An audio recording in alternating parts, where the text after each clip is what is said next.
And welcome to another edition. Oh, hello, and welcome to another edition of the Security Ledger Hangout. I'm your host, Paul Roberts, and we're here today speaking with Paul Rosenzweig, who is, and Paul, did I say your right name correctly?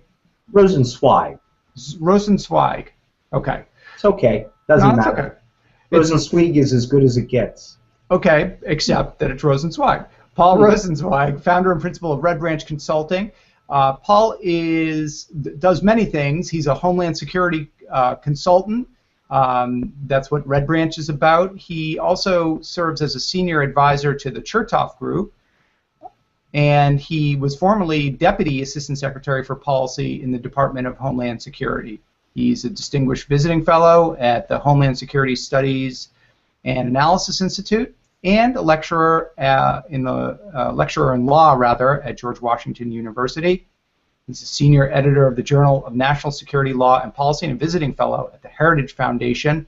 We're very, very happy to have Paul with us here on the Security Ledger Hangout. Paul, I heard you talk out at a private gathering that happened around the Black Hat Conference out in Las Vegas back in early August, and was really taken by a lot of your thoughts. Why don't you just start by talking a little bit about your background, what you do, and kind of where your interests are.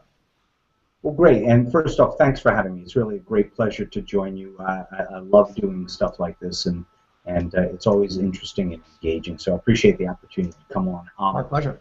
I am I like to call myself a lapsed lawyer. I'm a lawyer by training. I got my law degree from the University of Chicago about nearly 30 years ago, and for a long while I was mostly just a regular legal practitioner. But in the last 15 years or so, my interests have trended much more towards homeland security, and even more recently towards cybersecurity and national security issues. So what I did in the government and what I do today is a lot of consulting, talking, and teaching about cybersecurity issues broadly writ, including legal issues relating to criminal and civil liability, but also including things relating to what we do in Washington here, the development of policy and practice and new legislation that is going to guide the cyber realm for the next 3 to 5 years. One of the things that I heard you talking about out at Black Hat was this sort of revolution that we're writing about at the Security Ledger a lot, the Internet of Things, the Internet of Machines, some have called it, the Internet of Everything. And you made a lot of really interesting connections to sort of legal revolutions or changes that have happened in the last 20 or 30 years as a way of looking at how our economy and our society might adjust to the changes brought by, all of this internet-connected stuff that's starting to pop up in our environments. Maybe talk a little bit about that. You brought up the whole idea of liability and automobiles and unsafe at any speed, that whole movement in the 60s and early 70s as a way to think about what might be coming our way with Internet of Things. I think that's right. I mean, it's always dangerous, of course, to reason by analogy and to make your conclusions based on the past. But Santayana said that those who forget history are doomed to repeat it. And we may, I think, be doomed in the near future to repeat some of the mistakes of an earlier era if we don't kind of learn from it. The arc of liability for automobiles is pretty well documented and pretty historically settled. At first, a large number of automotive products were constructed that had pretty substantial safety defects in them. And it was not really that the engineers were unaware of these defects, but it really was that the companies that were constructing the products did a sort of cost-benefit analysis, rushed their products to market, and determined that defects were not worth spending the money to fix. There was a reason for that. And the reason was that the prevailing doctrine at the time that they made these decisions was that essentially they weren't liable to anybody who was injured by their defective products. The predominant legal doctrine was caveat emptor, let the buyer beware. And so if you bought a car and the car had a defect that made it turn off or made it dangerous in an accident, that was essentially your problem, the consumer's problem. Then along came a very, famous series of incidents, Ralph Nader, unsafe at any speed, and then the one that really sticks in people's minds was the Pinto and the exploding gas tanks, which were clearly known to the engineers at Pinto. There was a solution. It was on the order of a couple $100 solution, and Pinto had made a very conscious decision not to fix it. And what that generated was a movement to change the legal doctrine, to make automotive manufacturers liable for the defects in their cars if they were reasonably capable of being fixed.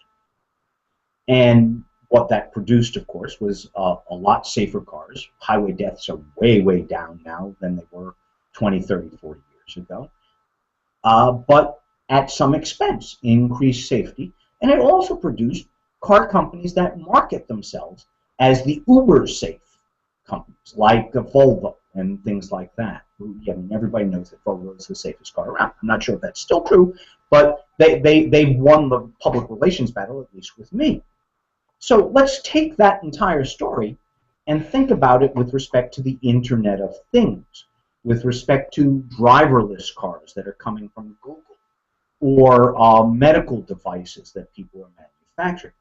We are, I think, probably at the same place that the automotive industry was before the liability revolution, before unsafe at any speed, before the Pinto explosions. We're at a place where people are rushing into the market to create new products. And by the way, I should say, these are great products. I mean, all of the Internet of Things is going to be an immense benefit to humanity in terms of productivity, safety, convenience, all that sort of stuff. So nothing I want to say should say we should stop with the Internet of Things in any way. But we're rushing to market with medical devices with known security flaws that are someday going to be exploited. And people will die. And we're going to have that Pinto moment sometime in the near future. And the law of liability is likely to shift. And the people who are better positioned to take advantage of that shift are the people who are thinking about the security of the Internet of Things from that perspective today. I mean, we were at Black Hat together, and every other talk, right, was about some new hack of some piece of equipment that you could break into and make act in ways unanticipated by their designers, whether it was TSA body scanners, medical devices, cars, you name it, right? So I think that the time is coming for a liability revolution in cyberspace where the manufacturers of devices and the code writers for those devices are going to have to think about whether or not they've taken reasonable steps to secure them. That's a long answer, I'm sorry, but that's the basic outline. It's a good answer. It's a good answer. No, I think that, and I think one of the sort of mental shifts that has to take place is, I think there's a presumption often that, well, of course a car maker would never release a car that had a security defect that might kill somebody because of, the damage to their brand and the bad publicity. They would never have an incentive to do that. And I think one of the things when you listen to you talk or go back and read what was happening at the time is actually that's not true at all. Companies make very, they might not say, oh, it's okay if a few people die because of this because it's still going to cost us less in the long run. But from a business standpoint, they may well reach that conclusion if the conversation is what is the cost of changing the design of this product versus the likelihood that something bad's going to happen as a result of the design. And I wonder, and you, I know, have talked to and worked with the I Am the Cavalry people. This, at the most recent DEF CON, there was an announcement or an open letter to the auto industry, basically saying, you know, you need to bring your game up when it comes to the security of the software that's running in your automobiles. Do you think this is an area in which automakers have learned a tremendous amount about vehicle safety and protecting passengers from accidents, may be again vulnerable to those types of criticisms of, you know, you put this feature in without a real really paying attention to how well it was engineered or how it might be attacked or compromised? You know, there's a lot of moving parts in your question, a lot of different pieces. I mean, part of it, I think, is why people don't pay attention to security is calculation of cost. Part of it, though, is novelty. There's a number of, you know, vulnerabilities in the car industry that probably people didn't think of before they became prominent. It just wasn't on their radar screen. And, you know, we're kind of at that point as well in car manufacturing. There's so much value in adding computer-driven controls to your car. You have better braking, better safety, all sorts of great things, that they're rushing to do this without really thinking about the security. So one of the really great things that happened at DEF CON that you mentioned was this open letter from I Am the Cavalry, which is a group that I'm associated with. I give them some advice, so full disclosure, though I'm by no means a security researcher or a coder, so I just provide them kind of legal stuff. But in which they said to the auto industry, you know, this is a vulnerability, and maybe you're just not aware of it, but here are, you know, they gave them a 5-point plan that involved, you know, transparency in development, easy ways to report bugs, rapid response and correction of bugs, segregation of critical systems from non-critical systems, a whole 9 yards. That was a really great outline for what it is we would think or hope the auto industry could do to kind of ramp up their security. And we've already seen some positive expressions coming back from the auto industry. It's not that they're resistant, it's that they're waiting to be educated and hoping to learn and hoping to be driven, yeah, that's the bad word, driven, hoping to be moved in the right direction by market forces. Tesla, for example, you know, I mean, that's a high-end car, so they've actually embraced this security model as not just an expense, but as a product differentiator, which in the end, I think brand recognition is going to turn on cyber safety of your cars as much as it does on whether or not it corners well. So we're at the start of a process that is an educative one, that is a persuasive one, that is really lots of carrots for good behavior, and then eventually there's going to be sticks for bad behavior.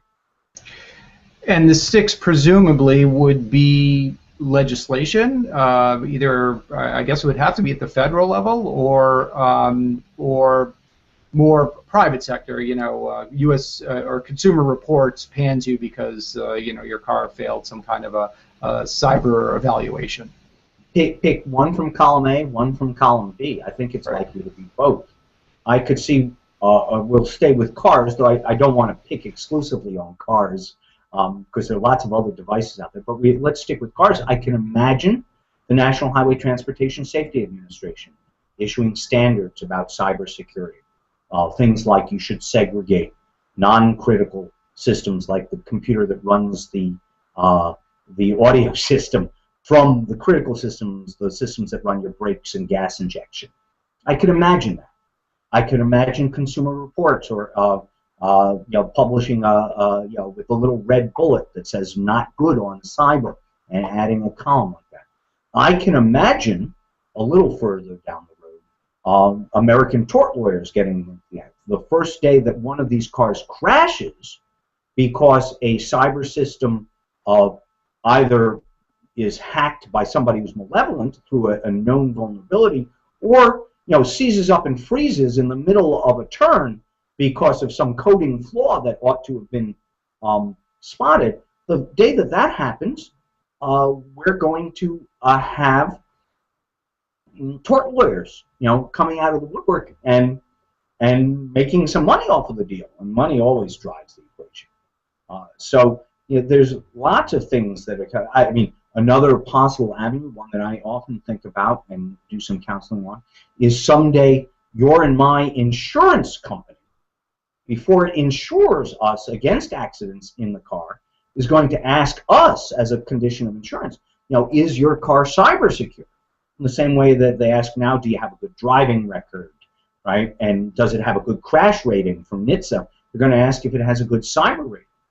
And if they start asking that, I'll start asking the manufacturer, and then the manufacturers will start thinking about that because they want to sell better cars. So I don't know exactly where the pressure point is going to come from, because it's this integrated system with lots of moving parts, but somebody's going to take it into their head. What role is Congress going to play, lawmakers in Washington, D.C., their track record on cyber legislation of any kind, whether it's Computer Fraud and Abuse Act or Digital Millennium Copyright Act, is kind of spotty, and cyber-related legislation's been caught up in the same logjam that pretty much every other kind of legislation has been as well. So how much relief or guidance or forward-looking legislation can the manufacturing, medical device, technology industry really expect from lawmakers in Washington, D.C.?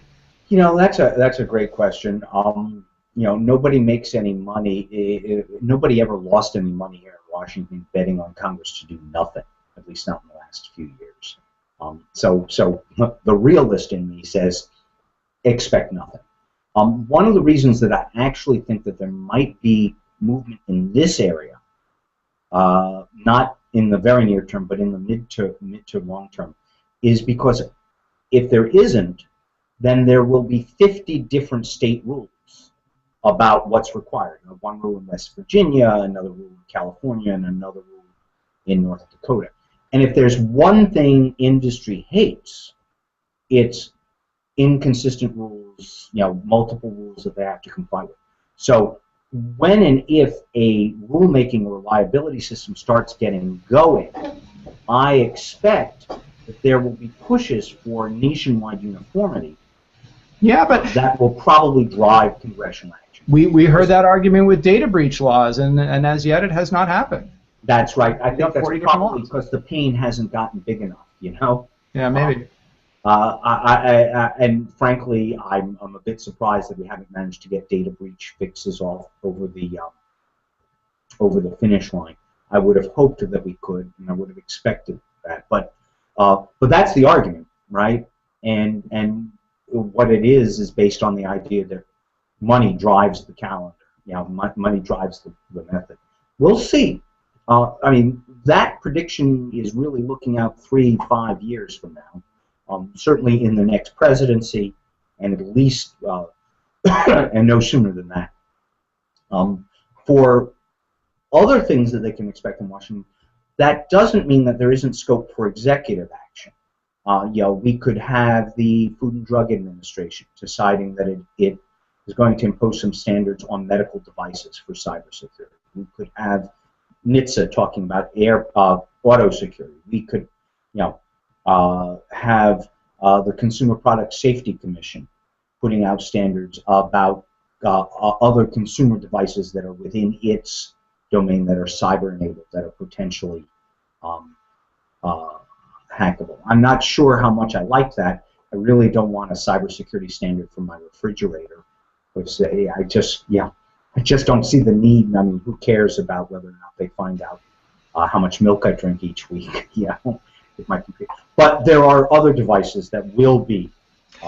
Right. Well, and can that refrigerator be a stepping stone to an attack on the machine that does run your Quicken or if you start seeing home consumer devices as pathways to my laptop or my home security device, for example. Right. Why anybody would make their home security devices internet enabled is beyond me. But that's another story altogether. So if you're a company and you're in, let's say you're making a consumer device or an automobile or something that you are thinking of adding connectivity features to it. Josh Corman, who we both know, jokes about Bluetooth being like bacon. Everything tastes better with Bluetooth.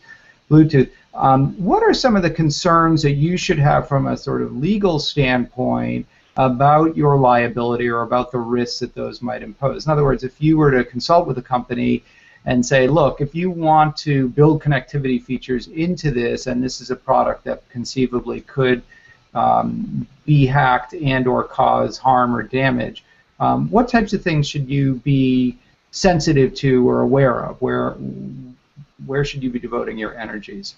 Well, I mean, my first question would not be a legal question. It would be, does connectivity really enhance this product? Because you're building in an uncertainty and a vulnerability, and not everything tastes better with bacon. Vanilla ice cream does not, in my judgment. And not everything is better with Bluetooth or with internet connectivity. Right.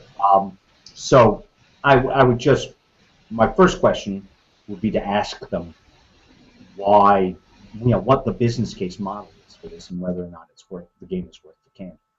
That having been said, if the company makes a determination that connectivity is an important piece of it, I would say that they should begin by thinking about the top level standards that they're going to build their new product to. Are they can they document their code code development in a way that establishes that they've done their best to make it secure? Are they going to also roll out at the same time an easy way to report bugs so that when security researchers inevitably find something wrong, they're welcome to report it? And do we have a way of rapidly fixing that? Are we making sure that the connectivity piece of this is segregated from any operating systems that are important? This is essentially the 5-star program that the Cavalry just laid out for the auto industry, translated to virtually any product, because that's basically a good model for what I consider to be pretty much best practices today in terms of the security of the Internet of Things. Do that, my recommendation would be, great, you've put yourself at the high end of this, and you're going to have a lot of protection against liability when and if this ever comes back to bite you. The real tougher point, and this also gets back to policy, is when do we do this?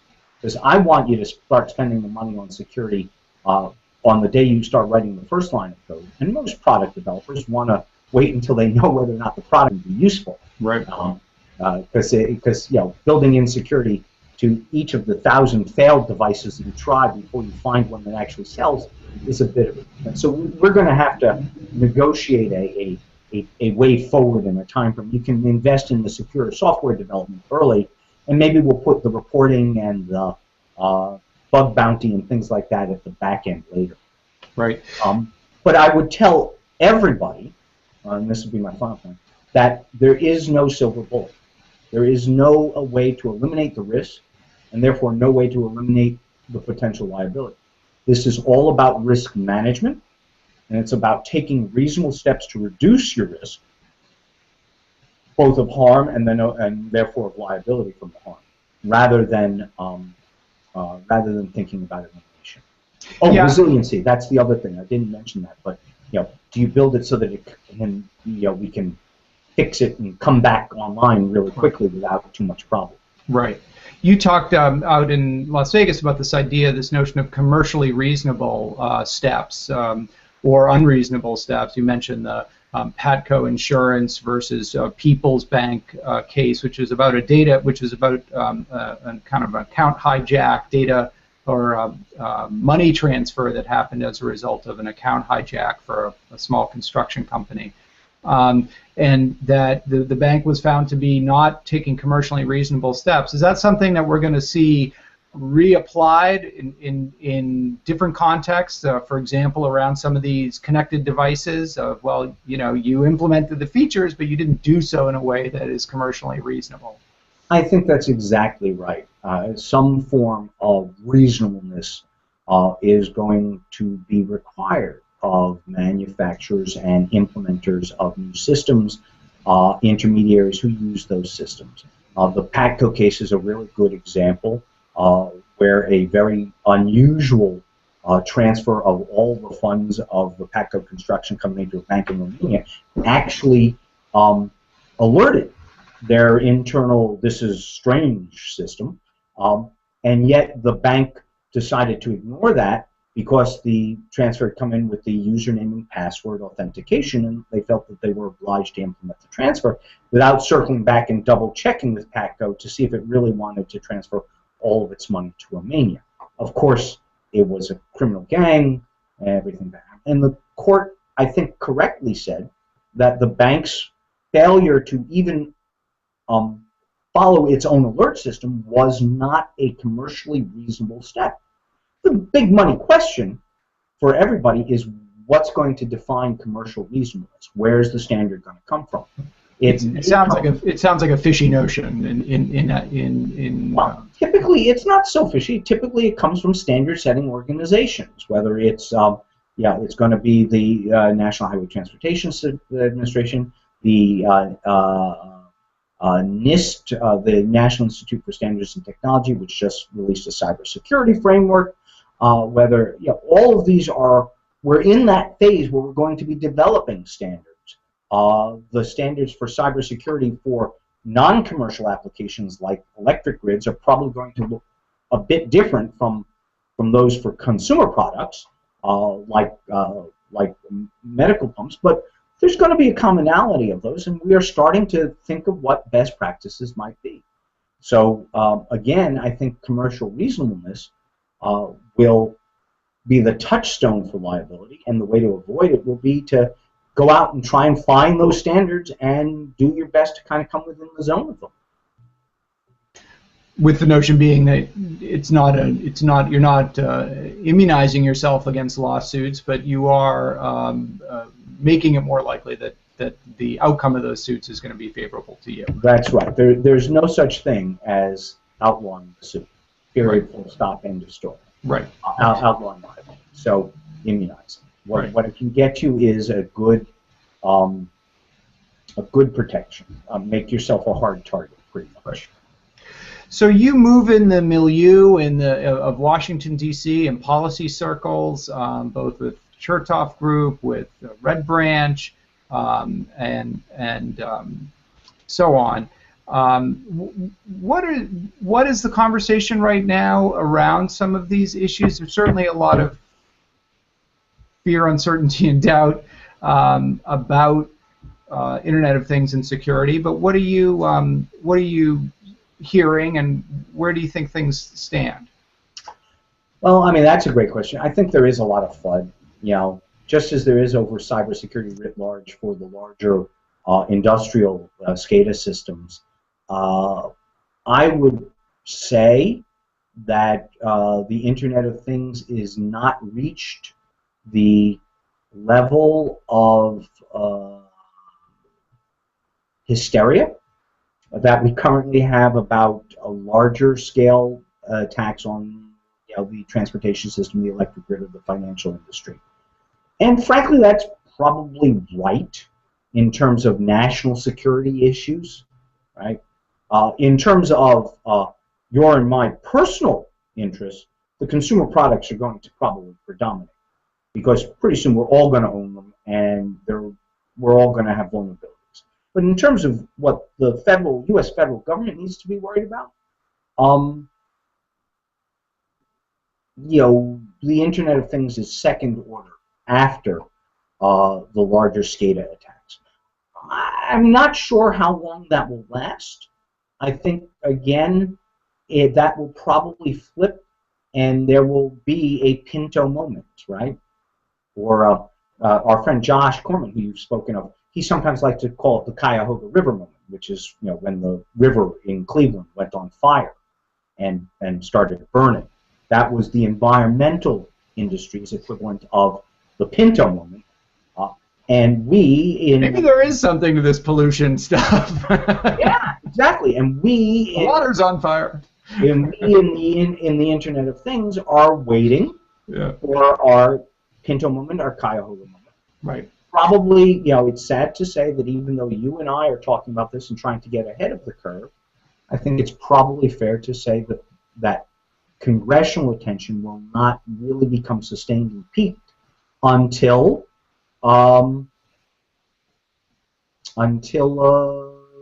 we have some tragedy. Right. 19 dead when a Google driverless car runs into a children's school bus. Right, right, right. Which would be very, very sad. There are dangers on both sides, right? So on some issues like computer crime, it seems like Congress got out early, and there are a lot of sort of, you know, was it because of the movie War Games that came out and scared the bejesus out of everybody, or what? And on others, you know, the Congress has failed to act. You know, data breach being a classic example, despite, you know, clear and evident pain that is not local or regional, but national. You've warned against, or you've warned about letting the sort of tort lawyers sort it out. In other words, making policy by kind of de facto policy by just letting the lawsuits kind of sort it all out.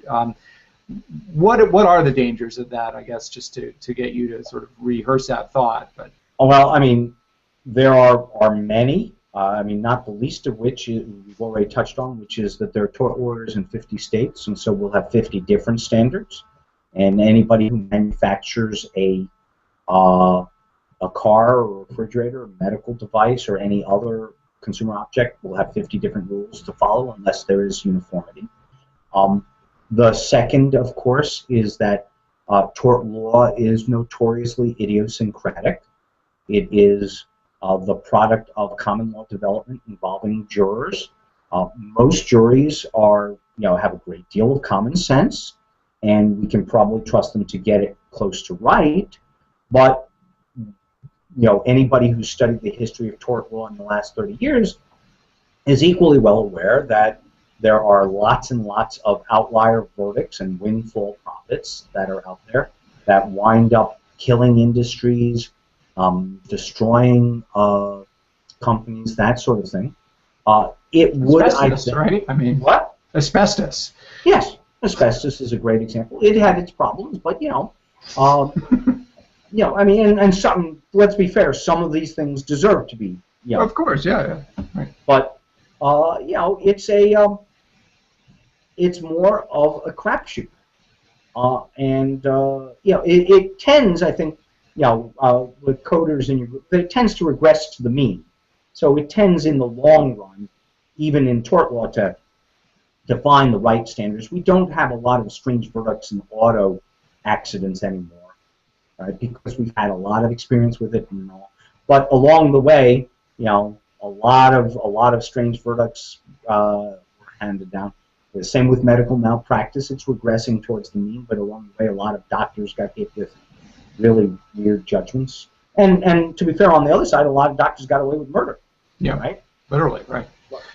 How important is the? This will kind of be my last question because I know you've got other stuff to do. The insurance industry, there's a lot of talk now about cyber insurance, more companies looking for cyber insurance. I think the Target breach had something to do with that, where they had kind of cobbled together a fair amount of coverage, cyber breach coverage, that they're now obviously calling in. But how important is getting the insurance industry to help offset some of these risks in achieving what you've talked about, which is really getting companies to start to internalize some of the costs of insecure products? I think it's absolutely essential. I mean, you're right about cyber insurance, but it's mostly all data breach insurance right now. Right. And the reason it's data breach insurance, of course, is because we actually have enough information, we've had enough data breaches, sadly, that insurance companies can price the risk, can say what the problem, how much it will cost, and then they know how much to charge. Right. We haven't gotten there for the Internet of Things yet. or even for cybersecurity for large-scale industrial complexes. The only company I know that's issuing policies like that is AIG, and frankly, I think they're guessing more than anything else as to what the right cost should be. I would very much like to see insurance companies able to write this policy, because obviously with liability, you drive insurance and then insurers turn around and drive compliance and audit their customers to make them up to standard. So it's all good, right? They make people do what they should because they charge them different prices based upon whether or not they do.